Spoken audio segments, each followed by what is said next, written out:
active measures should be taken to remedy the wrongs of society in general and women in particular.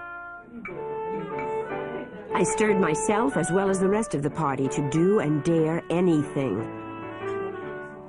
We decided then and there to call a women's rights convention.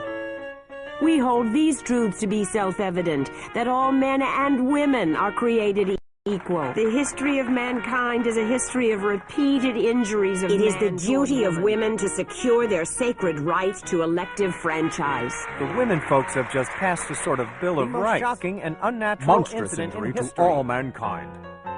There is no danger of the woman question dying for want of notice.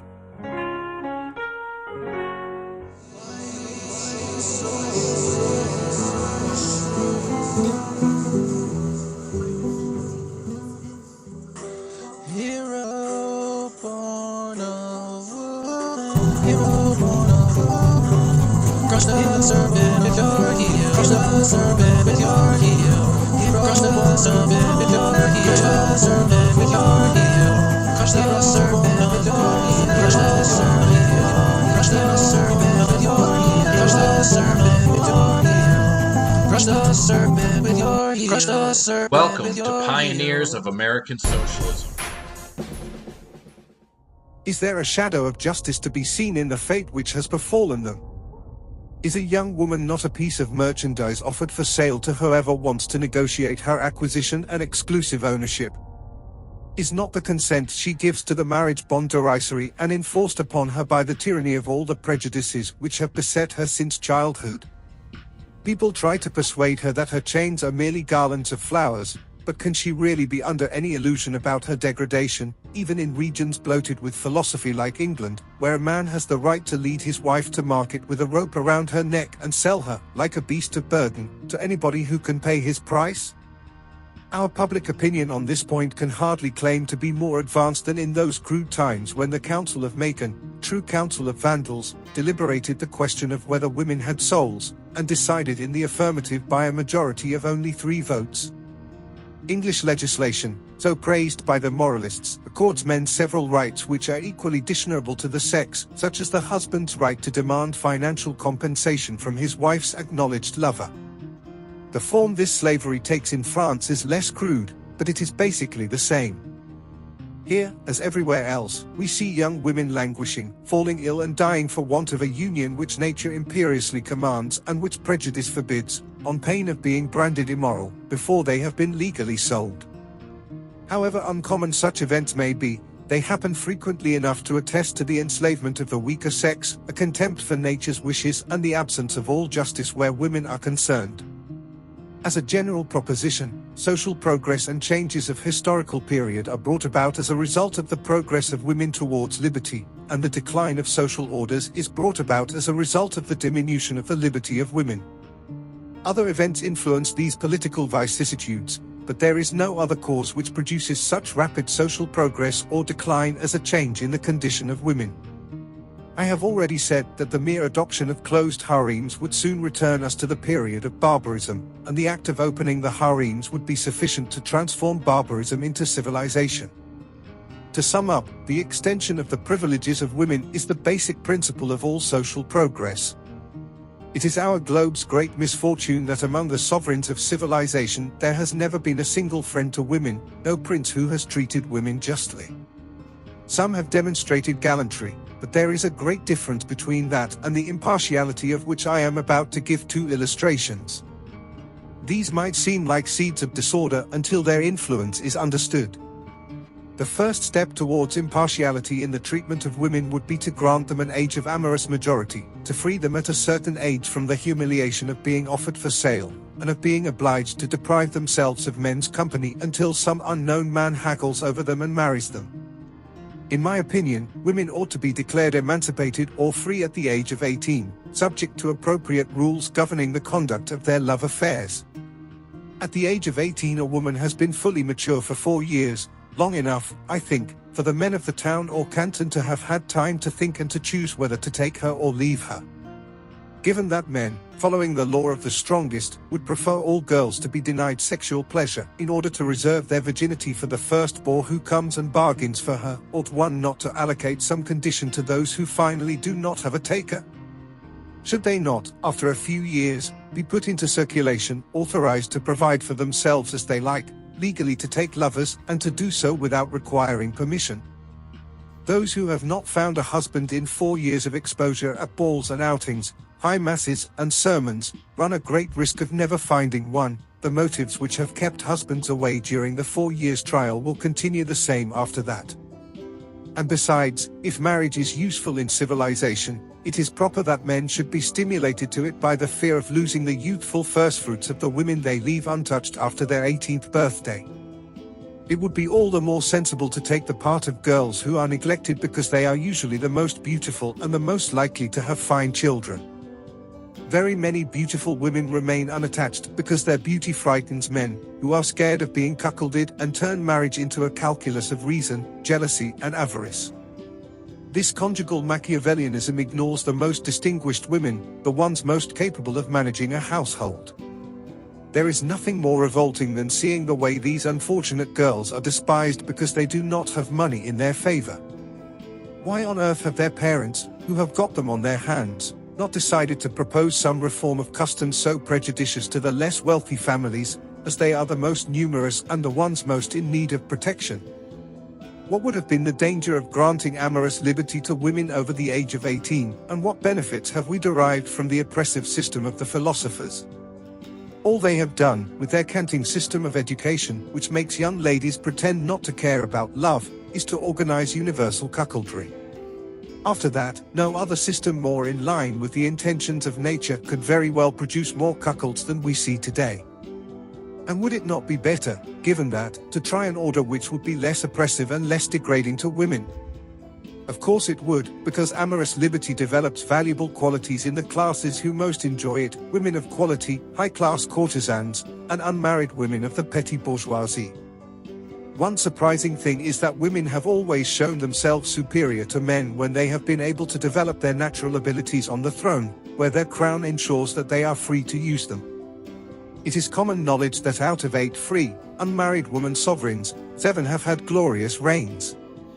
Whereas 7 out of every 8 kings are generally weak. And if some women have not shone on the throne, it is because, like Mary Stuart, they were hesitant and evasive in the face of amorous prejudices which they had to dare to overcome. Where they have taken this course, what men would have been able to wield the scepter better? The Elizabeths and Catherines did not wage war themselves, but they knew how to choose their generals, which is enough. Have women not been able to teach men lessons in every other branch of government? What prince has shown more resolution than Maria Theresa, who, at a time when her subjects' loyalty was wavering and her ministers were dumbfounded, took it upon herself to reinvigorate everybody's courage? By her manner alone she was able to intimidate the Diet of Hungary when it was far from disposed in her favor. She harangued the magnates in Latin until her enemies were prepared to swear on their sabers that they would die for her. This is an indication of the prodigies that female rivalry could perform in a social order which allowed women's abilities free development. And would not you, the oppressive sex, outdo women in shortcomings if a servile education had brought you up, like them, to think of yourselves as automata designed to submit to prejudice and to grovel to the master that chance has brought you? Have we not seen your claims to superiority confounded by Catherine, who trampled the male sex underfoot? By her appointment of favorites she dragged man in the mud and proved that, despite his freedom, he could debase himself further than women, whose degradation is forced on them and therefore excusable. To put an end to the tyranny of men, there would have to be a century of a third sex, both male and female, and stronger than the male. This new sex would prove by the rod that men, as much as women, are made for its pleasure. And then you would hear men protesting against the tyranny of the hermaphroditic sex and admitting that might was not the only guarantee of right. So why do they refuse to grant women the privileges and independence they would demand from the third sex? This does not claim to be a critique of civilized education, nor am I implying that women should be inspired with a sense of freedom. Every social period must, of course, bring up its youth to respect the ruling absurdities. Just as in the barbarian order it is necessary to brutalize women and persuade them that they do not have souls so that they are prepared to be sold in the market and shut up in harems, so women in civilization have to be stupefied from childhood so that they fit in with philosophical dogmas, and accept the servitude of marriage and the degradation of falling under the control of a husband whose character may be the opposite of their own. So just as I would blame a barbarian who brought up his daughters in the customs of a civilization in which they were never to live, so I would blame a civilized man who brought up his daughters in a spirit of liberty and reason appropriate to the 6th and 7th periods which we have not yet reached. But to the extent that I am indicting contemporary education and the servile spirit it induces in women, I do so by comparison with other societies in which there will be no point in distorting their character through prejudices. I am demonstrating to them the important role they will be able to play if they follow the example of women who have overcome the influence of their education and resisted the oppressive system necessitated by the bond of marriage. By drawing attention to women who have been able to realize their potential, from viragos like Maria Theresa to those of gentler character like the Ninans and the Savines, I have provided a basis for saying that women, in a state of liberty, will outdo men in all mental and physical functions which are not dependent on bodily strength. Men already seem to have a presentiment of this, becoming frightened and indignant when women belie the prejudiced accusation of their inferiority. The most striking outburst of masculine jealousy has been directed against women writers. Philosophy has denied them academic honors and consigned them ignominiously to the domestic sphere. Yet this affront to female scholars was surely deserved. A slave who tries to ape his master merits no more than a contemptuous glance. Why should women become involved in the trite glory of writing books, adding a few more volumes to the millions of useless ones already in existence? Women should have been producing liberators, not writers, political leaders like Spartacus, geniuses who could plan ways of leading their sex out of degradation.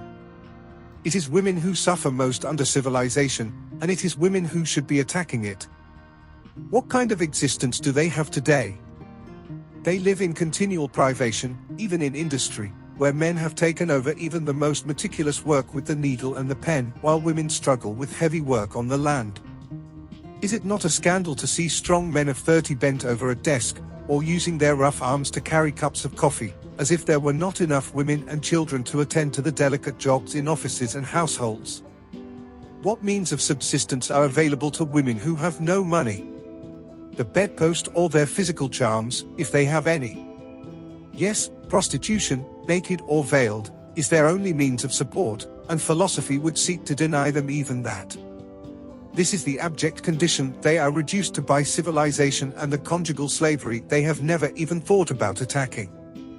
Since the discovery of Tahiti, their failure to do so is unpardonable, as its manners and customs stand as an admonition from nature which ought to have suggested the idea of a social order capable of uniting large-scale industry and amorous freedom. This was the only problem worth the attention of women writers, and their apathy in the face of it is one of the causes of men's contempt for them. A slave is never more contemptible than when blind submission convinces the oppressor that his victim was born for slavery. But instead of looking for ways of freeing their sex, educated women have espoused philosophical egotism. They have shut their eyes to the subjection of the companions whose sad fate they have been able to escape. They have not sought ways to free them, and that is why sovereigns who might have been able to help their sex and who, like Catherine, had the good sense to scorn prejudice, have done nothing to liberate women. But if they had published some plans to that end, they would have been welcomed and tried out as soon as a fair-minded prince or princess appeared on the throne. The study of this process of liberation was a task which fell to female scholars. By their neglect of it they have tarnished their literary reputation. It will be eclipsed, and posterity will only see their egotism and their degradation. For although women writers are generally capable of escaping the bonds of prejudice and enjoying themselves, they nevertheless have a very poor track record on the issue. It seems to me that the tyranny of public opinion was enough to irritate honorable women and incite them to attack prejudice, not by useless declarations, but by seeking for some innovation that might protect both sexes from the terrible and degrading condition of marriage. Yet far from lightening women's chains, the bias against their liberty continued to increase. 3 accidents contributed to the contemporary establishment of a spirit of oppression against the weaker sex. Charles Fourier. The Theory of the Four Movements, 1808.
Justice from feeling to be empathetic, to live to have a sense of your being aware, to be free from oppression, to be equal, to treat others with dignity, from our existence, from the fear, from experience, to hate, from the enemy's actions, to condemn, to appreciate, from seeking to be strong, from growing, to be decisive, from confident, from guessing, to strive from ambition, to fatigue of ambitions, to sign without experience, to realize your governance, to have a strive from confidence, the fair from ignorance, to deserve peace and extrapolation, to terror evolution, from experience to what you light and never not knowing, to have experience to mock your curiosity, to love, to rise from the underdogs, to struggle from the chains, to disenfranchise from succeed from confidence to justice, from listening to govern from democracy, to listen from the people. All right, welcome back to another edition of Pioneers of American Socialism.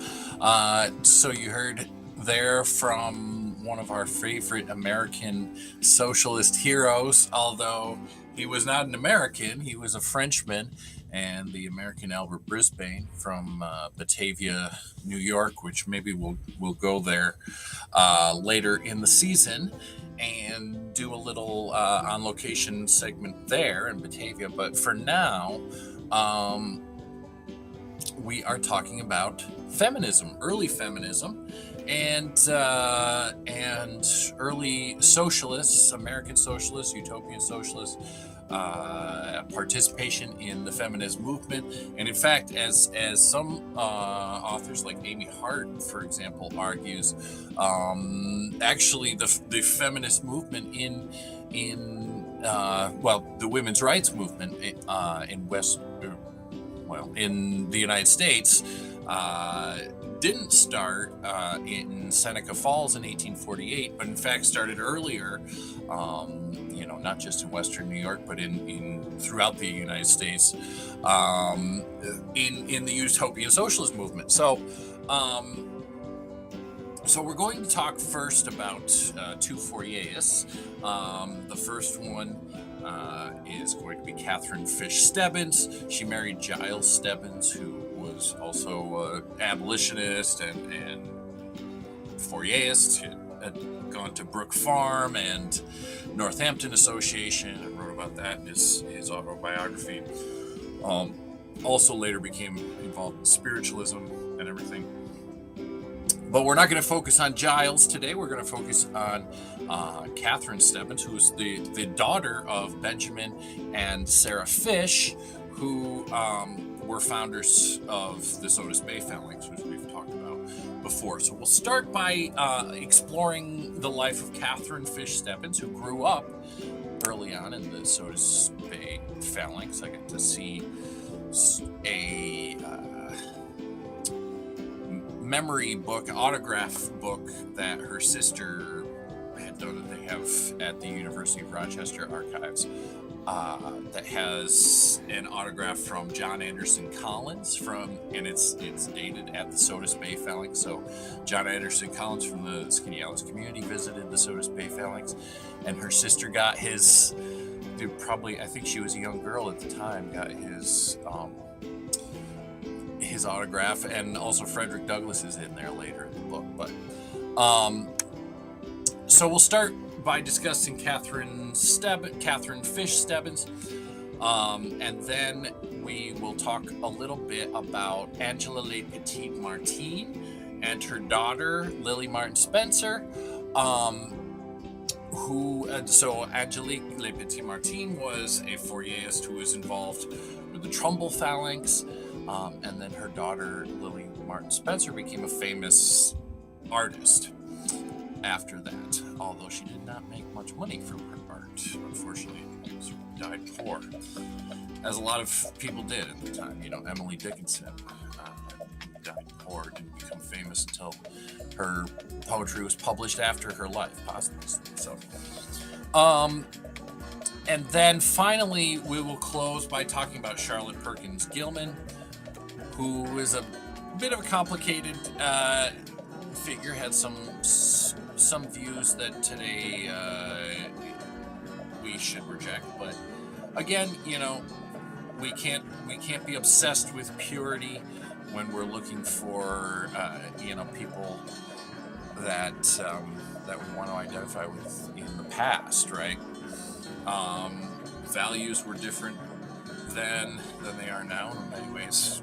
Culture has progressed, while maybe politics and economics have not, or have in a neoliberal bad direction. But so Charlotte Perkins Gilman, though, became involved with the Bellamyite nationalist clubs. Nationalist clubs were based on the utopian novel Looking Backward by Edward Bellamy, that depicted a socialist utopia, and nationalist clubs were called that because they wanted to nationalize industries. So Perkins Gilman, inspired by the Bellamy's Looking Backward, and also the nationalist political movement that had sprung up, as well as her own feminist beliefs, wrote a novel, Herland, which was a utopian novel about a society of only women, matriarchal society where women were in charge. So we will conclude by talking about that. We'll have a little excerpt from a reading of Herland, and finish up our Women's History Month episode that way. So welcome again, and we'll begin our discussion of Catherine Fish Stebbins. Okay, so before we get to Catherine Fish Stebbins, I want to back up a little bit and talk about feminism and Fourier, because as I said, he's one of the great American heroes of France who lived and died in France. But through Albert Brisbane's translations of his work, he became very influential in early American socialism. So I'm going to read quickly from this Cultural History of Philosophy blog by Lauren McMillan on the rise of the F-word, feminism.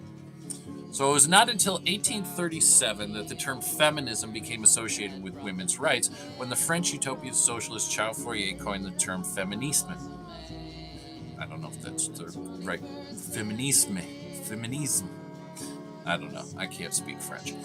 Fourier had previously expressed his support for women's rights in his theory of the four movements and the general destinies, which you heard at the beginning of the episode, where he compared the treatment of women in the Western world to that of slaves, concluding that the extension of women's privileges is the general principle for all social progress. As Fourier's ideas, including the issue of women's rights, became prominent during the 1848 European revolutions, the advocacy of female equality soon caught on in American England. It was not until 1895 that the new meaning of the term feminism was first recorded in the English language in an issue of the literary magazine, The Athenaeum. And from the 1890s onward, this concept rapidly replaced two previous uses of the word, which are now almost completely disused. Deriving from the Latin femina, meaning woman, it is unsurprising that the term feminism has been associated explicitly with womanhood and the female body throughout its uses. It was not until the emergence of the suffragette movement in the late 19th century that feminism became a widely recognized movement in Britain. The term suffragette was originally applied to the women who fought for political enfranchisement as a term of ridicule in an article in the Daily Mail in 1906, but was soon embraced and became synonymous with those who used militant tactics in their campaign. The suffragettes advocated feminism on a political level, following half a century of campaigning for change in legislation, including the 1882 Married Women's Property Act. Yet the lack of serious recognition for universal suffrage caused there to be a rise in the militant tactics deployed by the suffragettes. Encouraged by Emmeline Pankhurst, a leading figure in the suffragette movement, and the founder of the women's social and political movement, who stated the condition of our sex is so deplorable that it is our duty to break the law in order to call attention to the reasons why we do it. Okay, so I'll talk a little bit about Catherine Ann Fish Stebbins, and give you a little background on her now, and then we'll talk a little bit more about her in our On Location segment at the end of the episode. But for now, I'll give you what I think is really quite a good little concise biography of her. I've seen some others that go into a little bit more detail, and I think there's some good stuff in some of those, so I'll probably try and incorporate some of that stuff in our On Location section. But for now, I'll give you the biography from the Free Thought Trail website. This is a great, also, if you're interested in American socialism travels, this is a great website to look at if you're in Western New York, because there are a lot of American socialist sites on this website, and they tell you how to get there, and what's there, what kind of monument or whatever it might be there. So it's a good place to look if you're looking to do some American socialism traveling in Western New York. Actually, the website is run by, I think it's the Center for Inquiry people, and they operate, I forget the guy's name now, but I've been in touch with it, but they operate the Ingersoll Museum in the Finger Lakes. So anyway, so let's get into their biography here of Catherine Ann Fish Stebbins. All right, Catherine Ann Fish, born 1823, died in 1904, was the daughter of abolitionist, Fourier's utopian, and later spiritualist pioneer Benjamin Fish. Some sources record her given name as Catherine. Catharine, so Catharine as opposed to Catherine. She grew up in Rochester, where she was educated in Quaker schools, gathered signatures for anti-slavery petitions, and urged male visitors to the Fish home to sign anti-tobacco pledges. In 1844, Catherine moved with her family to the Sodus Bay Phalanx in what is now Alton, New York. The Phalanx was a short-lived Fourier's utopian community, of which her father Benjamin was president. Around 1845, she met Giles Badger Stebbins, born 1817, died 1900, age 28 at the time, a former resident of a Massachusetts Fourier's colony who had moved to Rochester. I think they're referring to Brook Farm there, because Giles Stebbins lived in Brook Farm for a time. He also visited Northampton Association and wrote about meeting David Ruggles, actually, which is relevant to our last episode. Anyway, back to the biography. A close associate of leading Rochester abolitionists Isaac and Amy Post, Giles's commitment to reform work echoed Catherine's own. The two were wed at Sodus Bay Phalanx on August 17, 1846, her 23rd birthday. Their wedding may have been controversial. Giles was a Unitarian and Catherine a Quaker.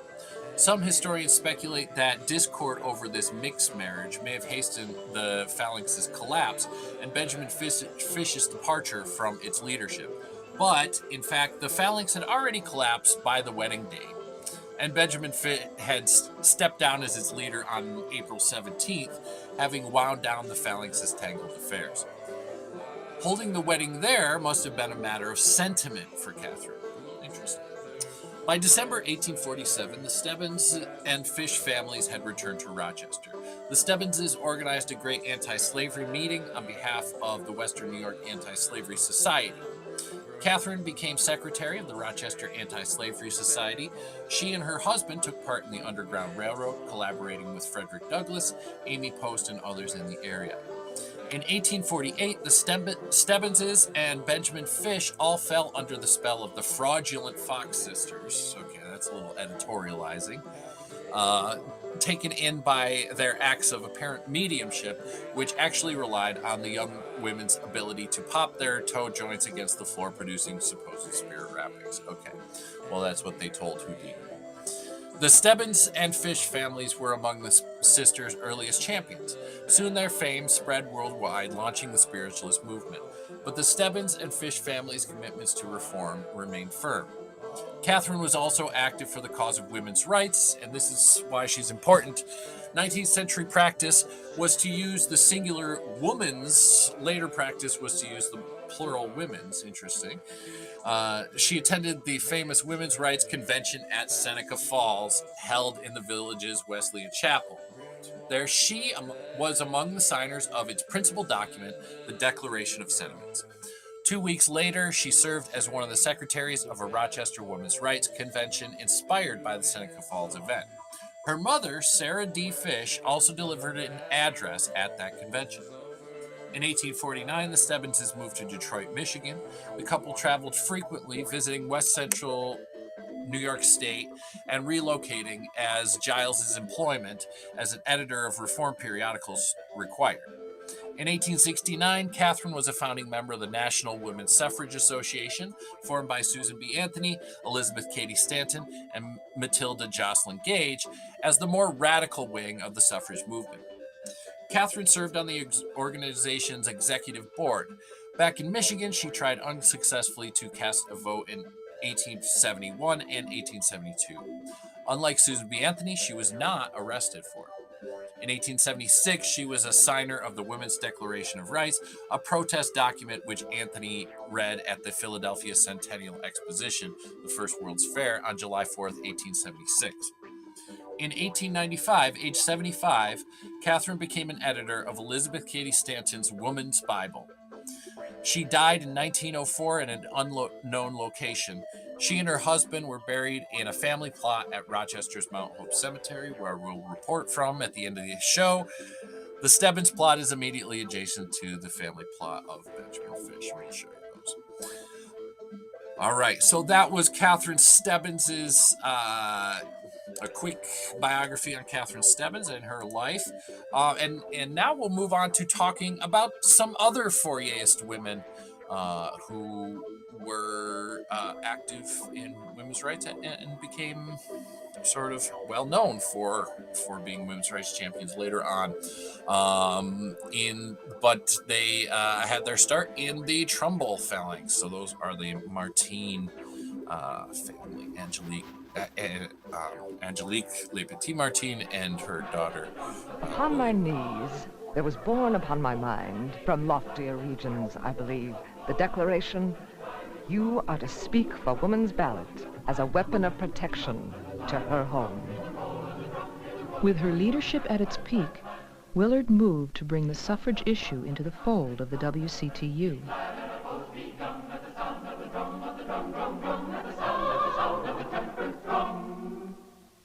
In the Pacific Northwest, Abigail Duniway continued to work tirelessly for suffrage.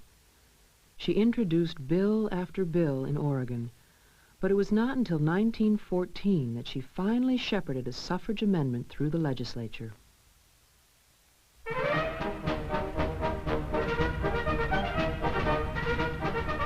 The women have leaped from their spheres. They've taken the notion to speak for themselves. They are wielding the tongue and the pen. At 79, this woman who had crossed the plains in a covered wagon before Oregon was even a state, became its first female voter. I am not retired yet. I am still working to bring equal suffrage to every part of the United States. Toward the end of her life, Duniway unpacked a quilt made from millinery scraps and donated it to raise money for a suffrage candidate. Before Frances Willard died, she dreamed of writing a novel about a woman who led a complete social revolution and was elected President of the United States. Ordinary women of the 19th century also had a vision that transcended the limitations of their lives. Every quilt they have left us is a testimony to the creative spirit, a gift of hearts and hands.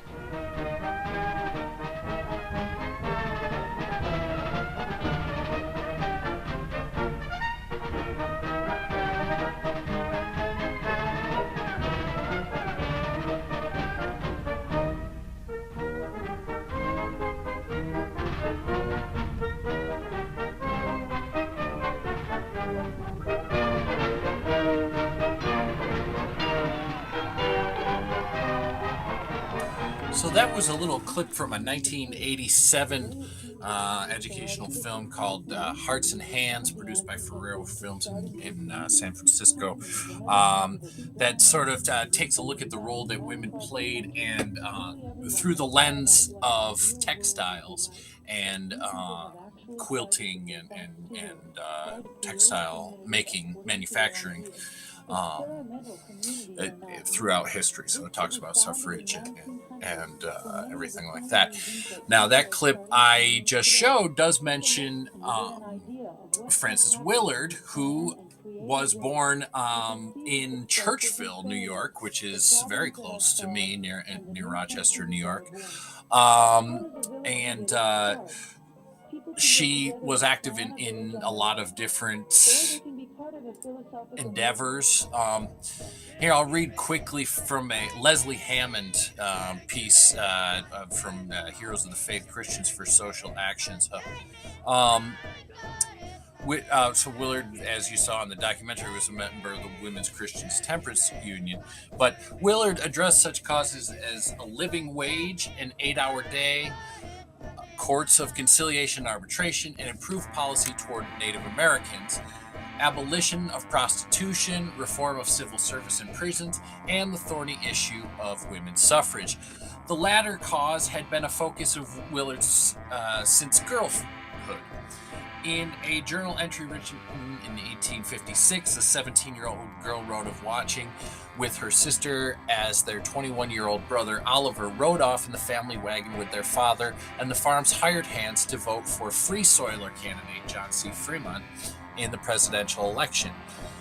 We've talked about Fremont in the past, especially in our episode about the Civil War and abolitionism. So she said, somehow I felt a lump in my throat, and then I could not see their wagon anymore. Things got so blurred. I turned to Mary, and she, dear little innocent, seemed wonderfully sober too. I said, wouldn't you like to vote as well as Oliver? Don't you and I love the country just as well as he? And doesn't the country need our ballots? So Willard began her campaign for suffrage by calling for a home protection ballot, which would give women a limited right to vote on temperance matters. In 1881, she introduced leading suffragist Susan B. Anthony from the WCTU podium, and in 1882, she brought the WCTU firmly out in support of suffrage. So in 1882, Willard joined the Prohibition Party. In 1890, plunged her energies into the New Populist Party. But she was unsuccessful in bringing the populists to support women's suffrage or the prohibitionists to embrace populism. In addition to the right to vote, Willard advocated for women's right to become ministers of the church. Towards the end of her life, she wrote, I should have loved best of all to be a gospel preacher. While vigorously working for societal reform and always open to new ways of thinking, she remained a dedicated Christian throughout her life, rooting her ideas in her faith. In 1892, Willard began spending much of her time in England. There, under the influence of the Fabians, she came to see poverty rather than intemperance as the chief cause of social ills. At the 1897 conference of the National WCTU, she shocked delegates by embracing socialism. Socialism is the higher way. It enacts into everyday living the ethics of Christ's gospel. Nothing else will do.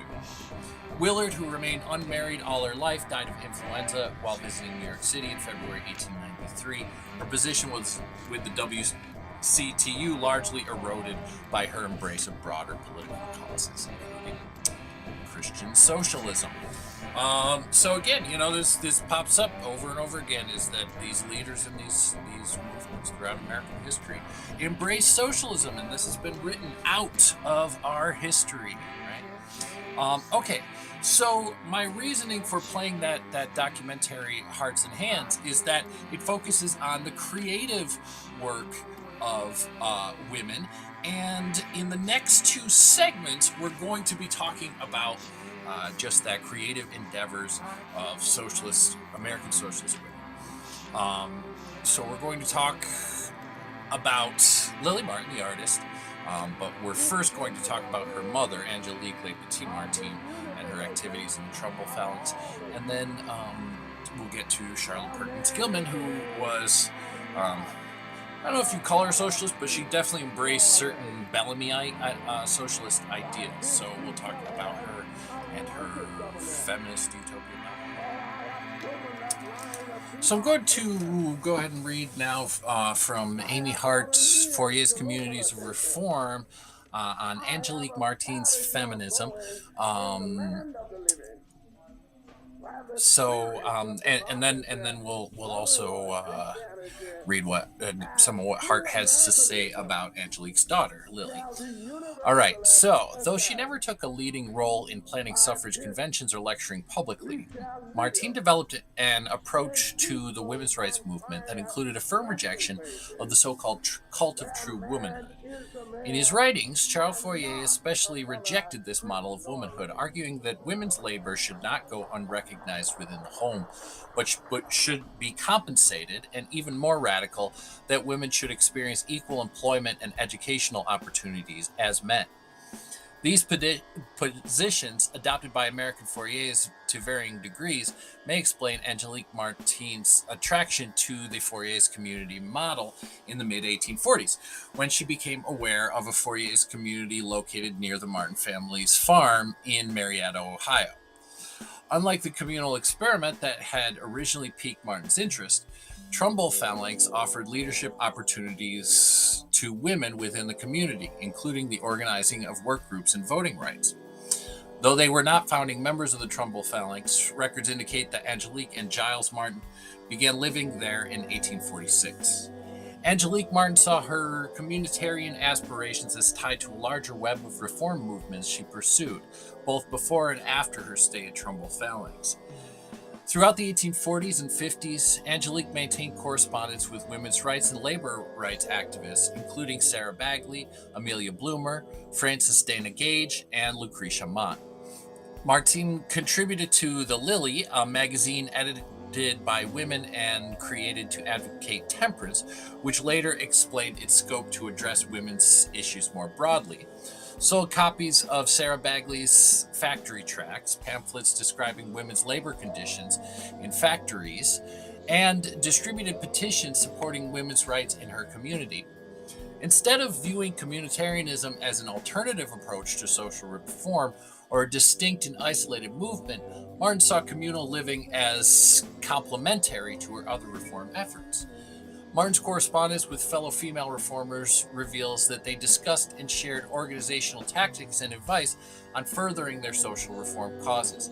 In one letter from Lowell labor activist Sarah Bagley to Martin, dated January 1st, 1846, Bagley described her experience with labor organizing, explaining that it had been 1 year since she started her own association, the Female Labor Reform Association, and the women reformers had pledged our material assistance to each other. Bagley included in the letter one of the papers published by their union's press and thanked Martin for offering to help distribute the paper in behalf of women's rights. After discussing their shared desire to assist laboring women, Bagley turned to their shared interest in the communitarian movement. Bagley described her personal acquaintance with Mr. Albert Brisbane and shared that she interpreted his reform efforts as contributing to the broader effort of human improvement. Bagley also commented on the hypocrisy of New Englanders who allow women to be forced to labor for 13 hours each day in hot, crowded rooms with insufficient ventilation, while also claiming the moral high ground by gesturing at aiding other marginalized groups, including by protesting the annexation of Texas and supporting the anti-slavery cause. Bagley's criticism could be applied to Nathaniel Meeker, an ardent abolitionist who nevertheless found women's subservience necessary and desirable within the family unit.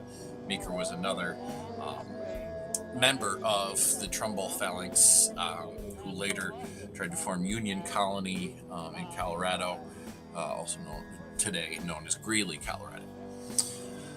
The overlap between the Fourier's community members and other social activists is evident in these shared social ties and the exchange of ideas and strategies for producing successful social movements.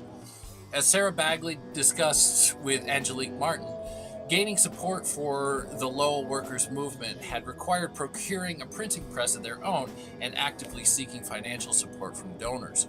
Bagley's efforts were aimed at preventing women from being made into what she called living machines, a cause which united the goals of women's rights and labor rights movements. Angelique Martin adopted Bagley's strategies to garner support for her Fourier's community. In a letter to the Harbinger, Martin urged fellow female Fouriers to command a press just as her friend Bagley had done. In 1846, Martin expressed her willingness to assist Bagley and her labor organization in the payments to maintain their press. For Martin and Bagley, assisting fellow reformers did not mean losing a competition that determined which reform organizations would receive the most financial aid or public attention, but instead meant the advancement of their shared causes leading to mutual benefits. And I think that's a lesson we can learn today. Many social movements try to compete with each other, try to say which one is more important, is racism or sexism or labor issues more important. But these issues are not in competition, right? Martin's exposure to social reform activism while at Trumbull Phalanx extended into religious reform efforts as well. The community served as hosts to numerous lectures, reformers, and conferences that explored new approaches to religion. On August 12, 1847, Trumbull Phalanx hosted a convention of reformers, advertised by the organizers as being aimed at those who wished to become messengers of Jesus. The lecture series hosted at the community was millennialist in bent, and the guest speakers proclaimed that the millennial dispensation of goodwill and universal peace among all mankind would be established upon this earth. The convention was organized by Peter Kaufman, an Ohio businessman, reformer, and communitarian, along with Andrew Smolnikar, who identified himself as formerly Roman Catholic priest, now messenger of the dispensation of the fullness of the times. The Kaufman-Smolnikar Convention was aimed at attracting reform-minded individuals who had left religious congregations that did not adequately pursue social reform. This type of zealous reformer was common in communal experiments, and they came to be known as come-outers for their decision to come out of the church to pursue reform efforts deemed too extreme or controversial by church leaders. They included women's rights advocates and Garrisonian abolitionists, among other reform activists.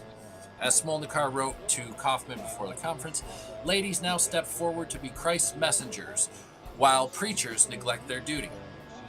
For these conference organizers, religion and social reform were intimately connected, a spiritual outlook with which the Trumbull Phalanx members could relate. In their attempt to live out Fourier's blueprint of a religiously diverse community, Trumbull Phalanx members encouraged religious reformers to visit their community and thus, in their minds, move the community toward the ideal of free toleration. Martin's exposure to a variety of social reform efforts during her tenure at Trumbull Phalanx indicates the numerous reform efforts that found expression and support within communitarian settings. Fourier booster Albert Brisbane also supported Angelique Martin's broad interest in social reform. Martin sent Brisbane a draft of a manuscript she had written on women's rights, seeking publication and editing advice from it. Brisbane praised her manuscript and offered to assist Martin in finding a publisher. Martin's communications with Brisbane revealed the various ways communitarians use their communal networks to bolster reform efforts, even those outside of the communitarian movement. Her written communications and book project also indicate the linguistic strategies employed by Fouriers to promote their causes and create a sense of shared identity among reformers. So then Hart moves on to talking about some of the lives of some of the people, members of the Trumbull Phalanx after the Phalanx collapsed. I think the Trumbull Phalanx collapsed in about 1846. Ague, likely malaria, spread through the community, and then by 1847. Despite receiving financial assistance from wealthy donors, the community experienced increasing number of turnover and community-wide illness, leading communities collapsed by the next year, so 1848, which was also kind of a momentous year for women's rights because of the Seneca Fall Convention. Also the revolutions of 1848, which after that led many Germans and the Prussian Empire to come to the United States, including Joseph Wedemeyer, the first American Marxist, and all that.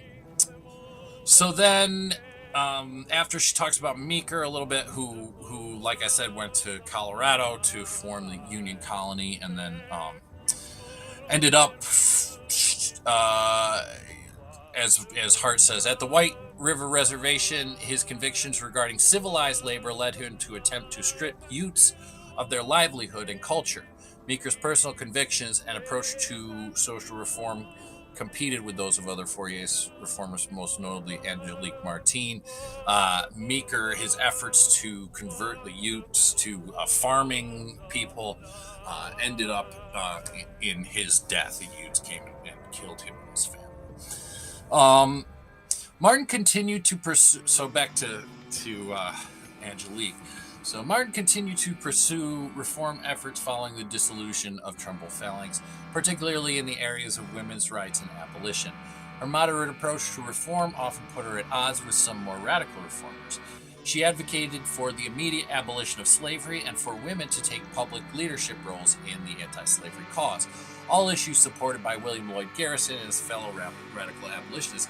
However, Martin also advocated for civic engagement in the fight for abolition, as opposed to outright rejection of the current political system.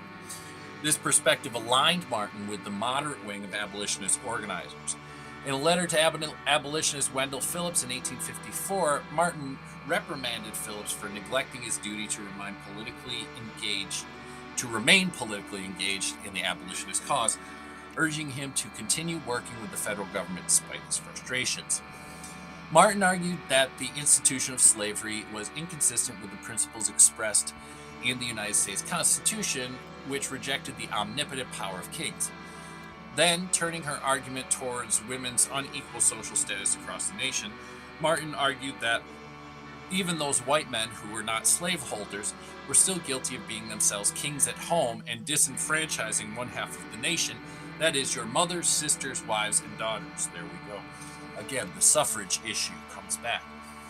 She urged Phillips to restore the spirit of the Constitution by participating in government, either by voting for those who would not compromise the principles of the document or by seeking election himself. Phillips, a member of the American Anti-Slavery Society, found the Constitution to be an inherently flawed document that approved of slavery. He thus saw political engagement as a sign of tacit approval of the Constitution. As William Lloyd Garrison proclaimed in an American Anti-Slavery Society convention in 1850, if to sustain the Constitution we must shed innocent blood, we must return the fugitive slave, we must conspire to keep our enslaved countrymen in chains, no matter what the instruments contains that is valuable, allegiance to it is a crime. No matter what choice ingredients may be mingled therein, the poisoned chalice is to be dashed to the ground. Hence it is that we call for a dissolution of the Union. So, Phillips, like other Garrisonian abolitionists, denounced the Constitution and avoided direct political engagement, favoring political protest and moral suasion. We talked about that before in terms of the Skinny Alice community and Northampton community. They were Garrisonian no government, non-resistance advocates, right? So anti-war, anti-government, anti-politics, anti-violence. So Martin's stance on civic engagement counters common assumptions, including by Garrison himself, that communitarians were removing themselves from social and political engagement by escaping to an internally focused communal bubble.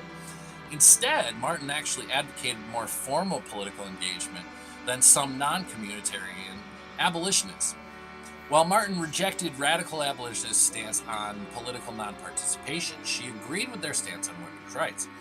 William Lloyd Garrison and his fellow radical abolitionists, the American Anti-Slavery Society, including Mother Phillips, welcomed and encouraged female abolitionists to speak publicly for the cause, while some moderate abolitionists opposed women speaking in public settings with mixed-gender audiences.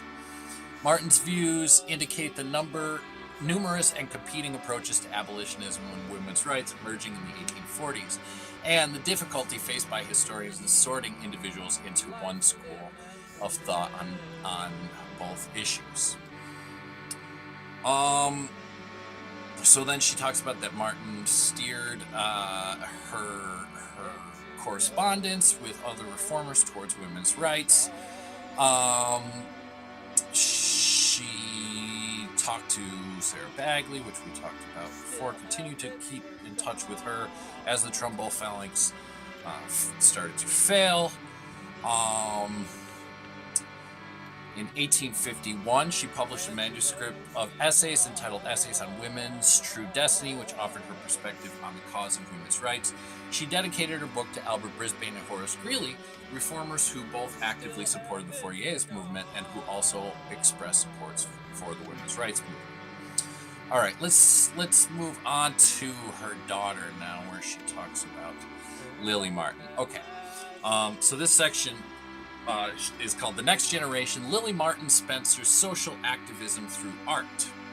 So reverberations of the reform activism cultivated at Trumbull Phalanx can be traced into the next generation, specifically through Angelique Martin's eldest daughter, Lily Martin. Her father was Giles Martin, which is kind of an interesting coincidence that two husbands of two of the women that we're speaking about both had husbands named Giles, but that's just a coincidence. It's probably a popular name in the 19th century. Lily was encouraged by her parents to pursue a career as an artist from childhood. She left her home in Marietta, Ohio for Cincinnati to study art and exhibit her paintings in 1841, a few years before her parents moved to Trumbull Phalanx. Despite Lily's seeming indifference towards her parents to communal endeavors as expressed in her letters to her parents, Lily was nevertheless involved in communitarian social circles and shared many of the same goals for social reform. Through letters to Angelique and Giles Martin, their Fourier's circle of friends commented on their exchanges with Lily during her years living in Cincinnati and New York in the beginning of her career. Lily's exposure to the social reform goals of her parents and their contemporaries shaped Lily's expressions of feminism in both her professional and personal life. When Angelique Martin demonstrated her feminist convictions through her writings and participation in women's rights conventions, Lily Martin expressed her feminism primarily through her career as an artist. Lily Martin focused on female subjects, differentiating herself from most other male genre painters of the period. While other painters typically positioned women on the side or background of a public scene, often consumed by domestic or menial tasks, Lily Martin centered women in her scenes and often painted them facing outward toward the viewer, thus presenting them as masters of the space they were inhabiting. As one of the few female painters to paint primarily female subjects during the antebellum period, Lily Martin offered an image of women in charge of her surroundings, rather than reduced to a marginal existence under the male gaze. Lily Martin, who took on the name Spencer after a marriage to Benjamin Rush Spencer in 1844, had developed her talent for painting within many different genres through her years of exhibiting in Cincinnati during her early 20s. However, after she and her growing family moved to New York in 1848, she was pressured to work within a domestic genre that audiences deemed fitting for a female artist. Critics and reviewers subsequently assumed domestic scenes to be her natural specialty. As a result, Spencer temporarily pursued the goal of a domestic scenes painter, but was subsequently criticized by her reviewers for not painting more complex subject matter, demonstrating the difficult professional environment female artists navigated in the mid-19th century. Today, Spencer is remembered primarily as a domestic genre painter, despite the relative brevity of her pursuit of this style in her career. Her domestic genre scenes found broad public acclaim and were the most likely to be lithographed and widely distributed, and thus their quantity indicate the taste of art consumers at the time more than they reveal Spencer's artistic preferences. Commissioned portraits and still life represent a large portion of Spencer's paintings, but because Spencer did not typically sign or date these types of paintings, art historians argue that some of her paintings may remain unattributed, further skewing the public perception of Spencer's preferred style. Even within the limits of the domestic genre style she was able to pursue, Spencer still used her paintings to challenge middle-class expectations of white domestic life. All right. Time for your medicine. So soon.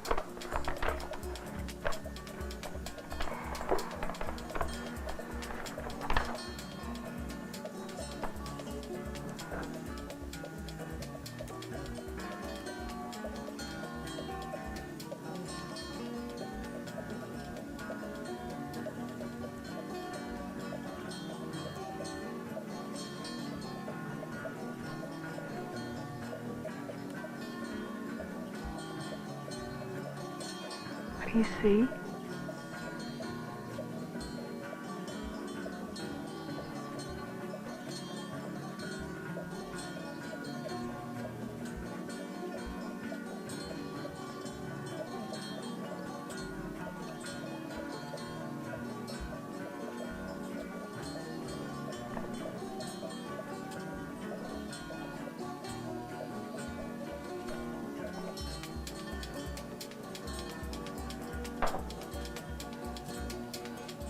Jenny? Please don't tell John.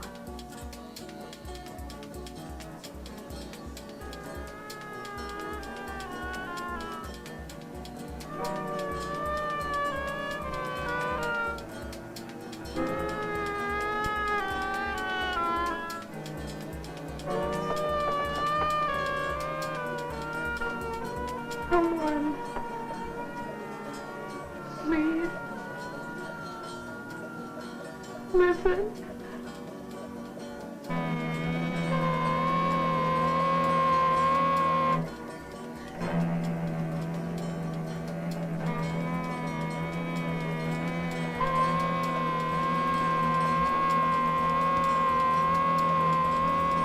Elizabeth, what are you doing?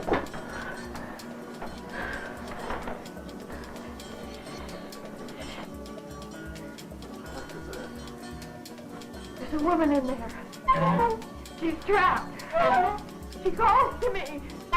Never anywhere else. I have to get out. I have to leave. Leave this house.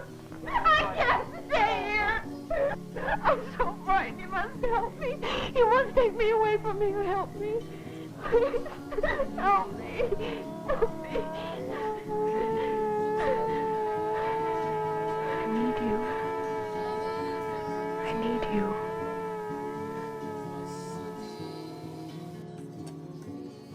So that was a clip from a 1977 adaptation of The Yellow Wallpaper. It's probably Charlotte Perkins Gilman's most famous work, short story from 1890. So this was a Women Make Movies Incorporated produced ephemeral film version of The Yellow Wallpaper, which itself was a commentary on her experiences, actually with a doctor telling her to do the bed rest cure, which basically meant, just staying in bed for a long time. That was she had postpartum depression after her child Catherine Beecher Stetson was born in 1885, and so a doctor sort of told her that he should do that she should stay in bed. So this work, The Yellow Wallpaper, she keeps talking about a woman is in the wallpaper telling you to help her. The woman is herself because she feels trapped, right?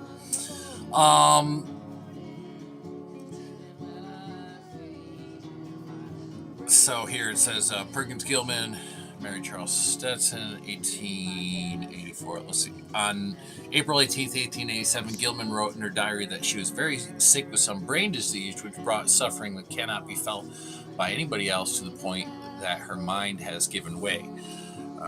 She couldn't leave her bed. So to begin, the patient could not even leave her bed, read, write, sew, talk, or feed herself. Sounds like it would drive you crazy. After 9 weeks, Gilman was sent home with Mitchell's instructions: live as domestic a life as possible, have your child with you all the time, lie down an hour after each meal, have but 2 hours intellectual life a day, never touch a pen, brush, or pencil as long as you live. So clearly she had a vendetta about that. Now she called herself a humanist, and believed that the domestic environment oppressed women through its patriarchal beliefs in society. But she did embrace social Darwinism, which later on sort of led her to some really backwards ideas about race and support of eugenics. So again, problematic elements. But like I said, a lot of these reformers and stuff into the 20th century, they did get into eugenics because it seemed scientific. A lot of the reformers also got into spiritualism for similar reasons. They were sort of fooled by hucksters and charlatans claiming that they had a scientific, rational, way of seeing things. So anyway, one of the things though that Perkins was introduced to eventually, which eventually inspired her to write Herland, which is a utopian novel about a society of women, only women, who are somehow able to reproduce without men. But when she read Edward Bellamy's book, Looking Backward, which we talked about last season in the episode about utopian fiction, utopian writing, that's so she sort of wanted to write her own version of that. So I'm going to read here from it's actually Denise Knights, who edited the abridged diaries of Charlotte Perkins Gilman. This is one of her essays in this abridged diaries of Charlotte Perkins Gilman. So not Charlotte Perkins Gilman, but the editor, Denise Knight's voice here. One of the most significant events in 1890 was Charlotte's introduction to nationalism, a reform movement that would influence her activism over the next years. The nationalist movement advocated an end to capitalistic greed and class divisions and promoted the peaceful, progressive, ethical, and democratic improvement of the human race. Charlotte was quickly drawn into the movement, which seemed to be compatible with her own emerging values. Her poem Similar Cases, a witty and biting satire ridiculing the conservatives who resisted social change, was published in the Nationalist magazine and won her instant acclaim. Among those applauding the poem was William Dean Howells, who wrote that he had read it many times with unfailing joy. With Howells' endorsement, Charlotte felt like a real author at last. As the year progressed, in fact, Charlotte gained momentum. In June, she was approached by a woman who asked her to speak to the Nationalist Club of Pasadena. Charlotte agreed, and her lecturing career was launched. In April, she produced her single most famous work of fiction, The Yellow Wallpaper, and in the month of September alone, she produced 15 separate works, essays, poems, and the start of a novella. By the end of December, Charlotte was able to look retrospectively at the year as one of great growth and gain. My whole literary reputation dates within it, mainly from Similar Cases. Also the dawn of my work as a lecturer. At last, Charlotte was earning an income doing what she had always wanted to do.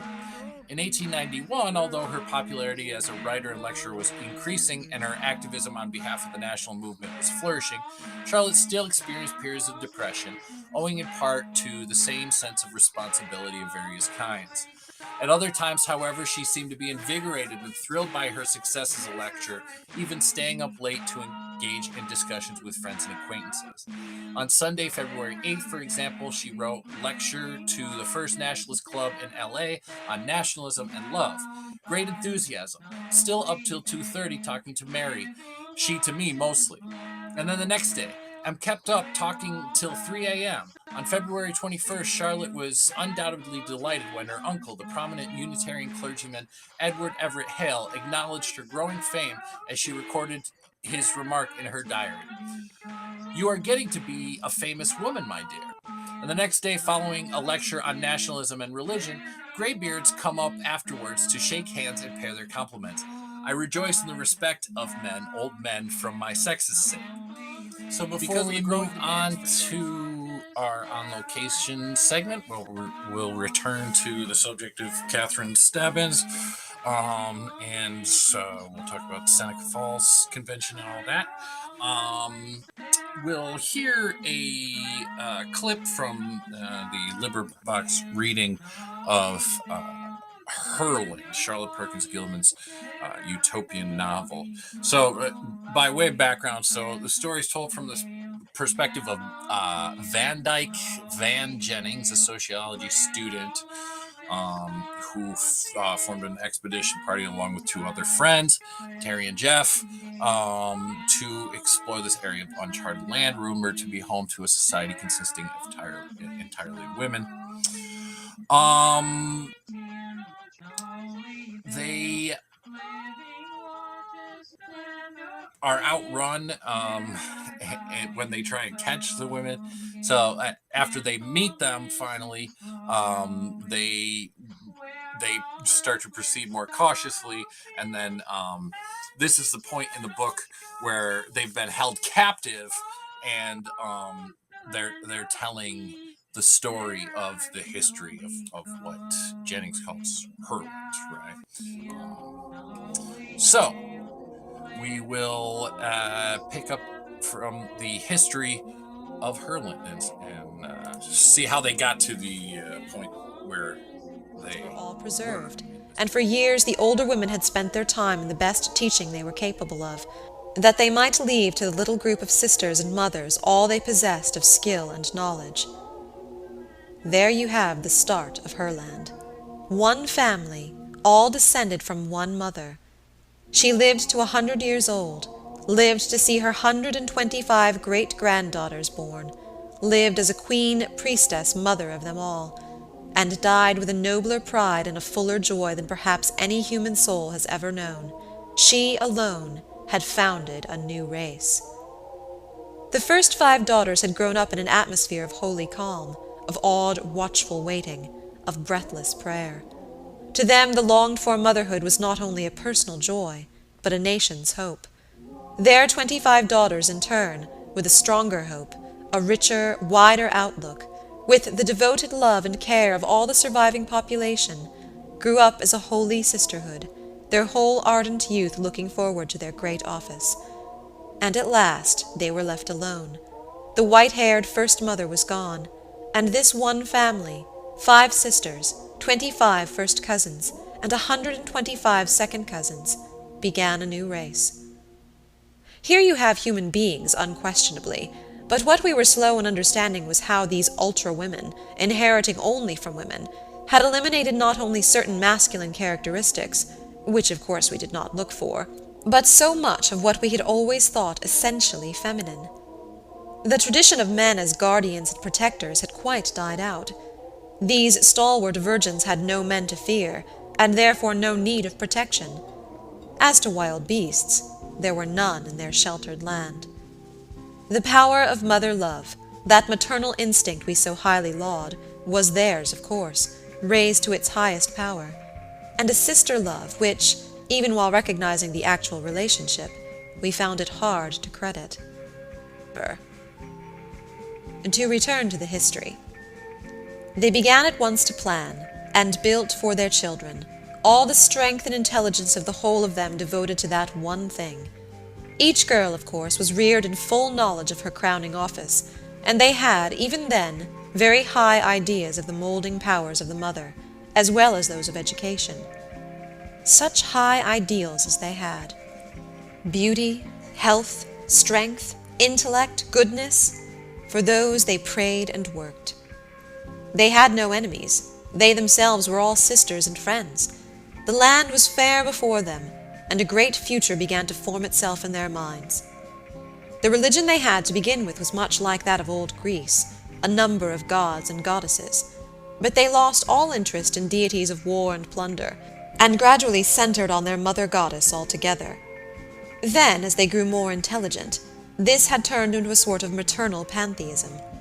Here was Mother Earth, bearing fruit. All that they ate was fruit of motherhood, from seed or egg or their product. By motherhood they were born, and by motherhood they lived. Life was, to them, just the long cycle of motherhood. But very early they recognized the need of improvement as well as of mere repetition, and devoted their combined intelligence to that problem, how to make the best kind of people. First, this was merely the hope of bearing better ones, and then they recognized that however the children differed at birth, the real growth lay later, through education. Then things began to hum. As I learned more and more to appreciate what these women had accomplished, the less proud I was of what we, with all our manhood, had done. You see, they had had no wars. They had had no kings, and no priests, and no aristocracies. They were sisters, and as they grew together, not by competition, but by united action. We tried to put in a good word for competition, and they were keenly interested. Indeed, we soon found from their earnest questions of us that they were prepared to believe our world must be better than theirs. They were not sure, they wanted to know, but there was no such arrogance about them as might have been expected. We rather spread ourselves, telling of the advantages of competition, how it developed fine qualities, that without it there would be no stimulus to industry. Terry was very strong on that point. No stimulus to industry, they repeated with that puzzled look we had learned to know so well. Stimulus to industry? But don't you like to work? No man would work unless he had to, Terry declared. Oh, no man. You mean that is one of your sex distinctions? No, indeed, he said hastily. No one, I mean man or woman, would work without incentive. Competition is the motor power, you see. It is not with us, they explained gently, so it is hard for us to understand. Do you mean, for instance, that with you no mother would work for her children without the stimulus of competition? No, he admitted that he did not mean that. Mothers, he supposed, would work, of course, for their children in the home, but the world's work was different. That had to be done by men, and required the competitive element. All our teachers were eagerly interested. We want so much to know. You have the whole world to tell us of, and we have only our little land. And there are two of you, the two sexes, to love and help one another. It must be a rich and wonderful world. Tell us, what is the work of the world that men do, which we have not here? Oh, everything, Terry said grandly. The men do everything with us. He squared his broad shoulders and lifted his chest. We do not allow our women to work. Women are loved, idolized, honored, kept in the home to care for the children. What is the home? Asked Soma a little wistfully. But Zava begged, Tell me first, do no women work, really? Why, yes, Terry admitted. Some have to, of the poorer sort. About how many in your country? About 7 or 8 million, said Jeff, as mischievous as ever.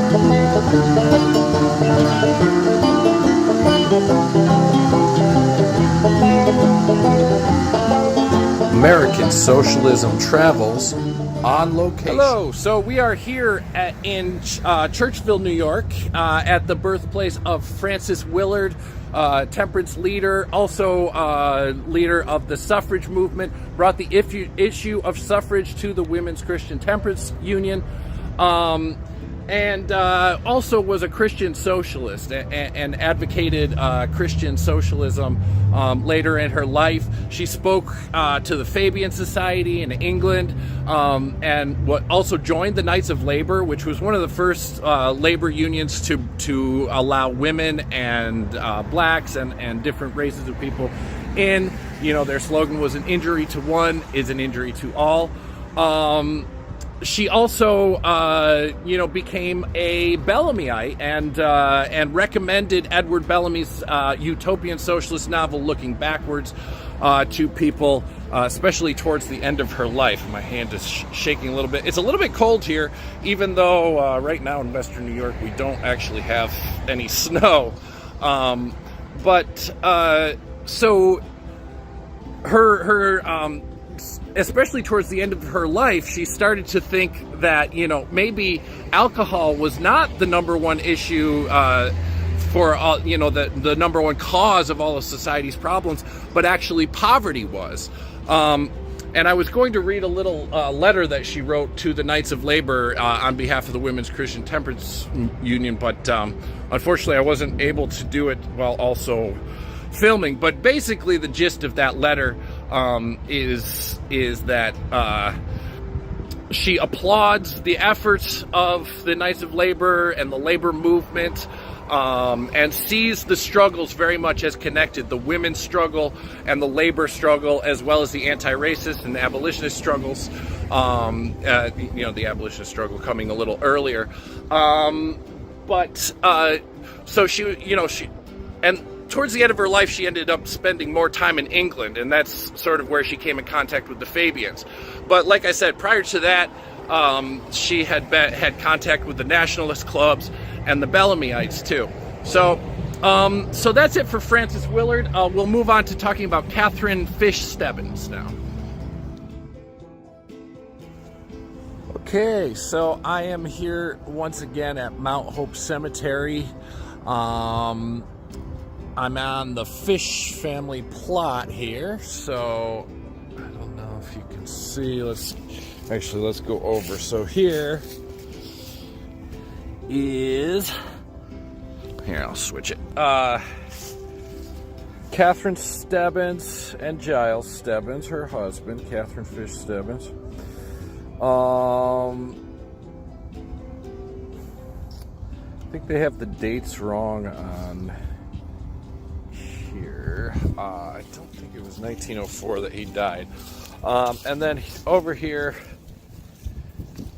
is Benjamin and Sarah Fish. So Benjamin Fish was the president of the Sodus Bay Phalanx, Fourierist Phalanx that came out of the sorry, I keep switching the camera. That came out of the Rochester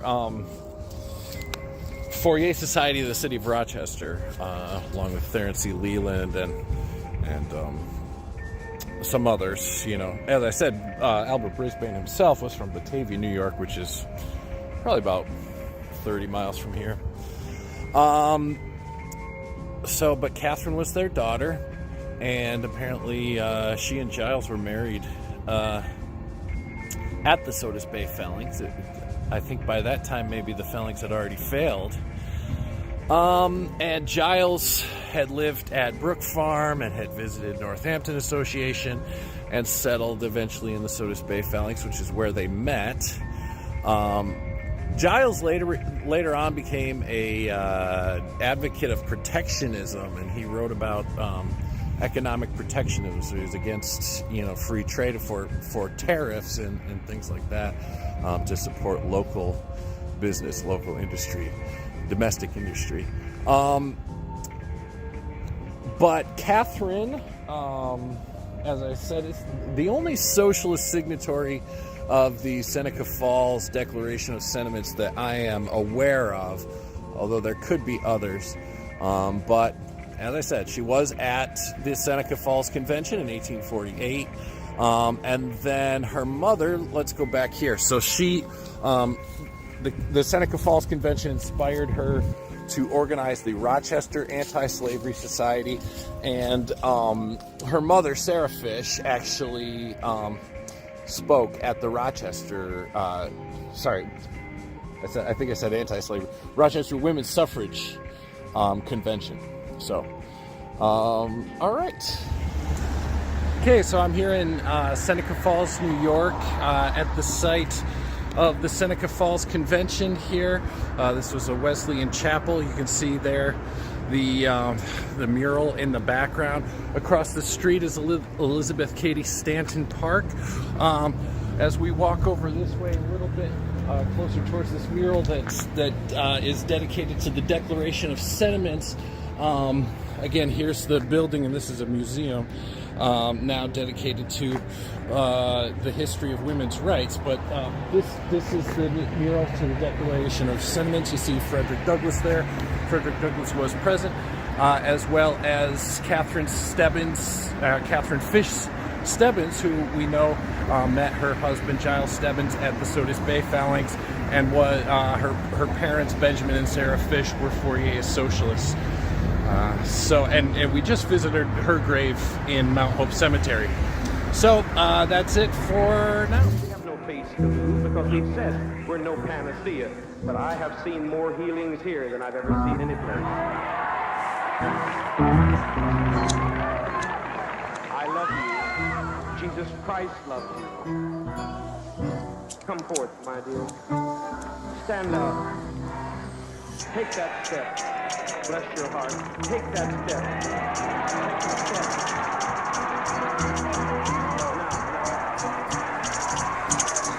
Now, move forward.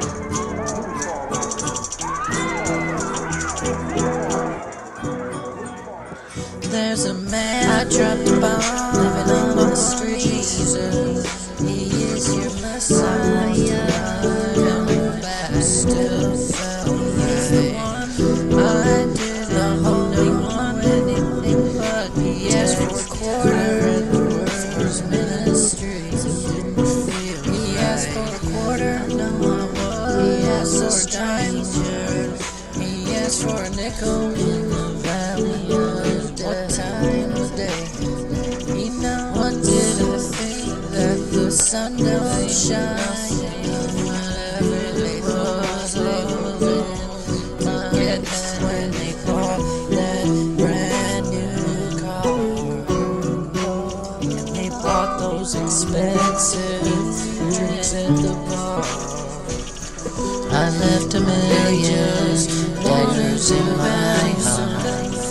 It was a dream, it was a dream. And here God, I left $1 million daggers in my hand.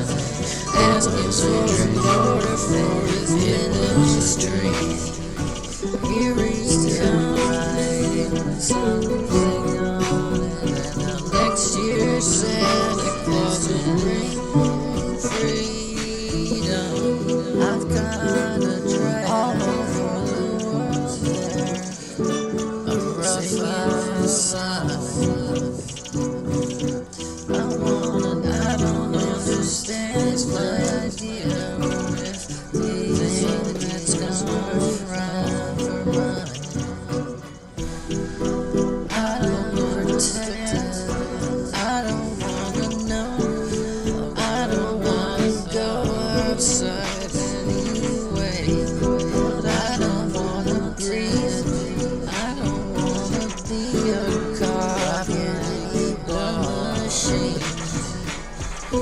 Just another sunny day.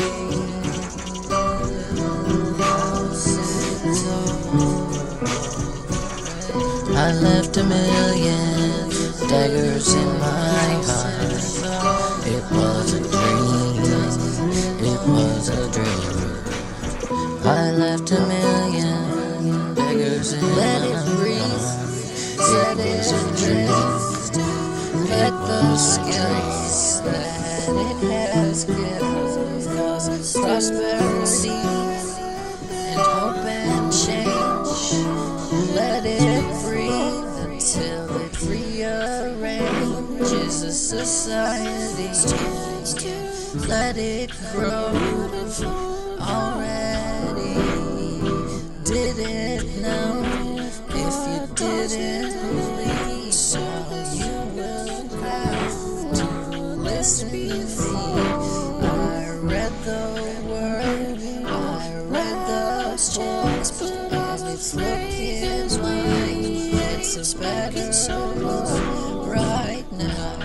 Right is right, and just is just, and wrong is wrong. Walk briskly, walk.